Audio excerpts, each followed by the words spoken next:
Hello and Namaste. Welcome to Indic Atman. As part of the Indian Vedanta series, we will cover the Tattva Bodha, the Upanishads and the Bhagavad Gita in phase 1 and the Ramayana and the Mahabharata in phase 2. Our topic for today is Tattva Bodha. In part 1 of Tattva Bodha, we have covered the first few concepts. Let us continue our journey with the other concepts. The first one we will look at is Sharira Trayam. In the previous video, we talked about Tattva Viveka, which helps us to have the right discernment of our true self, the Atman. To understand who we are, it is first recommended to know who we are not. It says we are not Sharira Trayam, the three bodies, Sthula Sharira, Sukshma Sharira and Karana Sharira, the gross, subtle and causal body. Gross body is the body that we perceive with our senses. It is made up of elements from the universe and goes through a process of grossification. The cause of this body is our past karma over many lives. This karma leads to our body form, beauty, deformity, any physical features and so on. We use this body as a tool to cancel our past karma. The primary characteristics of the gross body is existence, birth, growth, maturity, decay, and death. The subtle body controls the gross body.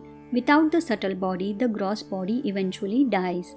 The subtle body is made up of various elements, the 5 sense and action organs, the 5 pranas or energies, and the mind and intellect. The subtle body comes with the potential of talent, intelligence, aura, skills, and temperaments. These are also a result of our past karma. The causal body keeps us separated from the knowledge of our true self. The main feature of this body is ignorance. The ignorant causal body is the cause of the other two bodies. If it was not ignorant, we would have the knowledge of our true self and stop accumulating any karma. Then there would not be a need to take birth again and again. But because it is ignorant, it has to continue the cycle until that knowledge is gained. The next concept is Jnanendriyani. Jnan means knowledge and Indriyani stands for organs. There are 5 sense organs and they are part of the subtle body. Despite popular belief, the Vedas say there is only one supreme God or Brahman, but it also recognizes that God has many functions and each function is governed by a deity. This deity is the same as the one supreme God. The 5 organs and deities of perception are ears governed by space, eyes governed by sun, skin governed by air, tongue governed by water, and nose governed by earth. These deities perform the functions of sound, sight, touch, taste, and smell. It is not the physical eyes or ears that we are talking about here, but the faculty of seeing or hearing. One may have eyes or ears in the gross body, but may not have a faculty of sight or sound in the subtle body. Our next concept is Karmendriyani. Karma means action and Indriyani means organs. There are 5 organs of actions which are also part of the subtle body. These 5 organs have 5 corresponding deities. These 5 organs and deities are vocal cords governed by Agni, hands governed by Indra, legs governed by Vishnu, anus governed by Yama, and genitals governed by Prajapati. And the functions they perform are speech, grasping, walking, excretion, and procreation. Our next concept is Panchaha Kosha. Panchaha means 5 and Koshaha stands for a sheath or a layer. These 5 sheaths cover our true self. These 5 sheaths are Annamaya, the food sheath, Pranamaya, the energy sheath, Manomaya, the mind sheath, Vijnanamaya, the intellect sheath, and Anandamaya, the bliss sheath. The food sheath is a layer of the gross body. The gross body requires food to survive. The food we eat helps us to live, grow, and experience life. Our bodies are powerful vehicles and it is so powerful that it can give birth to another body as well. This body is not yours or mine. It belongs to the earth. It is made up of the elements of the earth and it goes back to the earth. The energy sheath is the layer of the subtle body. This sheath is considered the eldest among all because when a fetus is developing in the womb, the pranas start to build the cells, and then the body and other elements such as the mind develop. The pranas also perform the 5 physiological functions of intake, digestion, circulation, release of energy, and elimination of waste. Pranas never get tired. Even when the gross body sleeps, the pranas continue to work so that we can be ready for the next day. The mind sheath controls the energy sheath.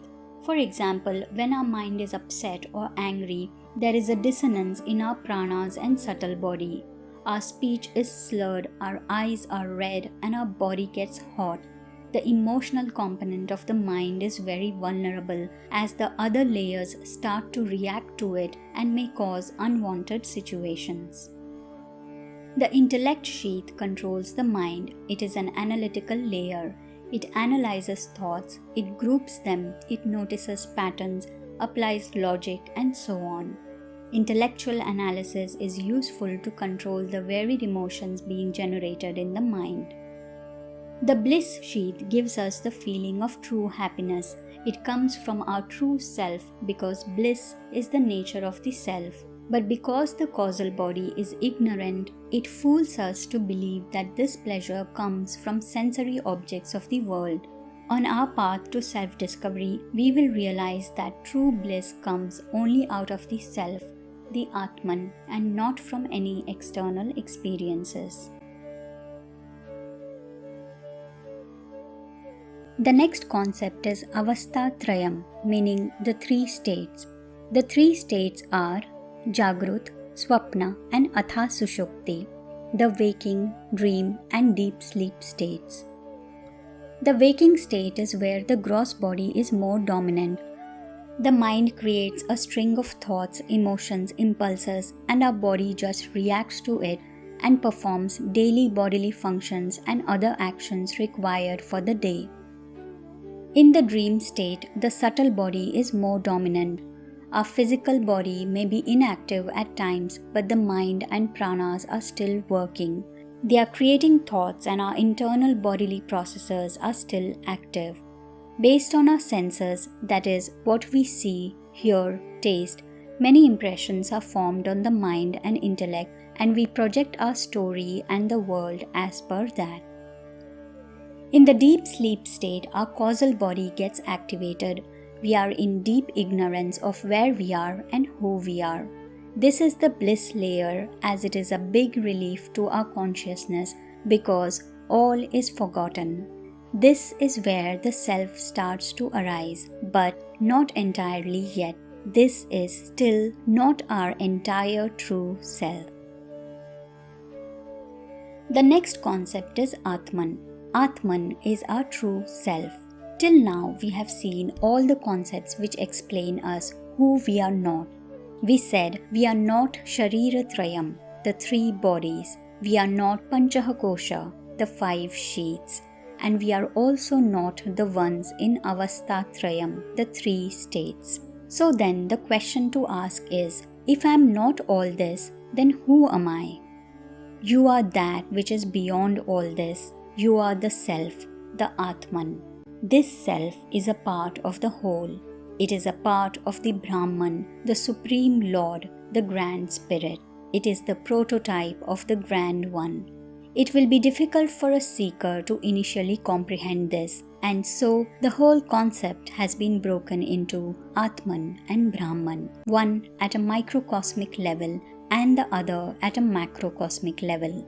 One of the important milestones for a seeker is when they realize the Atman within them and its nature, which is Sat Chit Ananda, existence, consciousness, bliss. These 3 statements symbolize the nature of Atman. I exist, therefore I am. I know that I am. I am blissful, that I am. The term Satchitananda translates to I am blissfully conscious that I am. The next concept is Karmani or Karma. Karma means actions and its consequences. There are 4 types of karma: Sanchita, Prarabdha, Agami and Kriyamana. Let us consider a basket of fruits. There are good, bad and neutral fruits in the basket, symbolizing a positive, negative or neutral karma. This is our total accumulated past karma from many lives.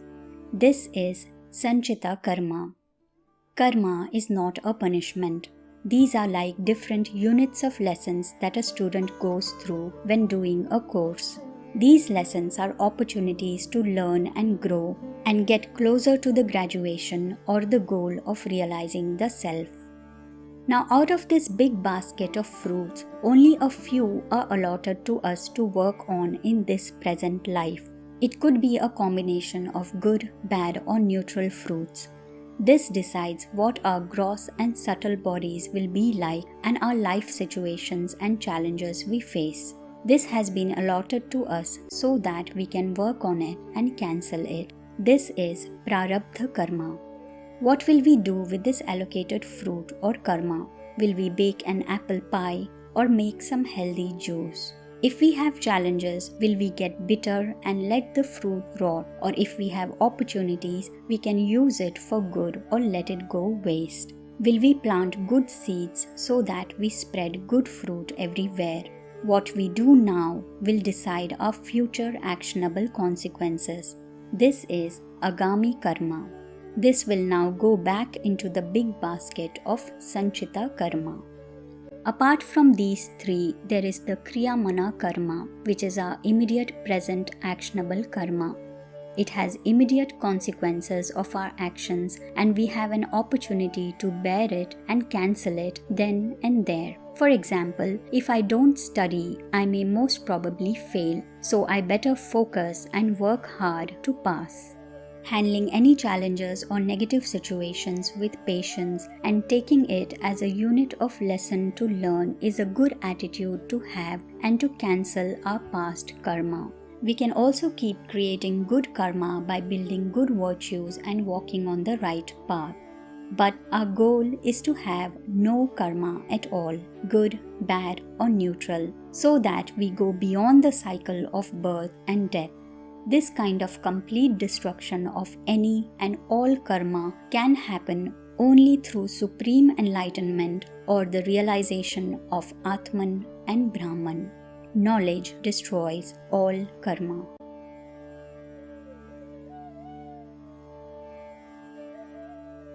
The last four concepts are quite a large topic and are heavily interrelated. I will create a separate video for it. So here I will just give a quick summary so that we have a basic understanding of it. It is said the whole universe is created out of 24 elements. First are the 5 gross elements of space, air, fire, water and earth. These elements have a primary nature of tamas, rajas or sattva which governs inertia, action or knowledge. The combination of the various aspects of the 3 natures within these 5 elements are a basis of all creation. For example, the tamasic aspect of these 5 gross elements create a gross body which has a nature of inertia, as it is purely physical like a doll or a statue. So the macrocosmic elements go through a process of panchikarna or grossification to create the microcosmic or individual body. Similarly, the rajasic aspects of these 5 gross elements create the 5 action organs and 5 pranas or energies.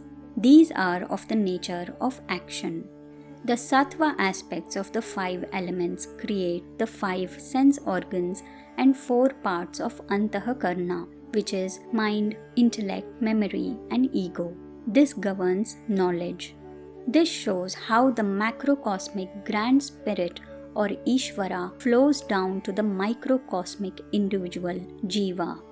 As said before, this is a huge topic and is covered really well in the Aitareya Upanishad, which is all about creation of the world. So we will wait to go through it when we get to that Upanishad. For now, we have covered all the important concepts from Tattva Bodha. This is a good foundation now for us to move into the Vedas. In our next video, we will begin our journey with the Upanishads, starting with the Mandukya Upanishad, where we will learn the true meaning of Om. Thank you for joining today. I hope you will join me again in the next video. Tathastu. Namaste.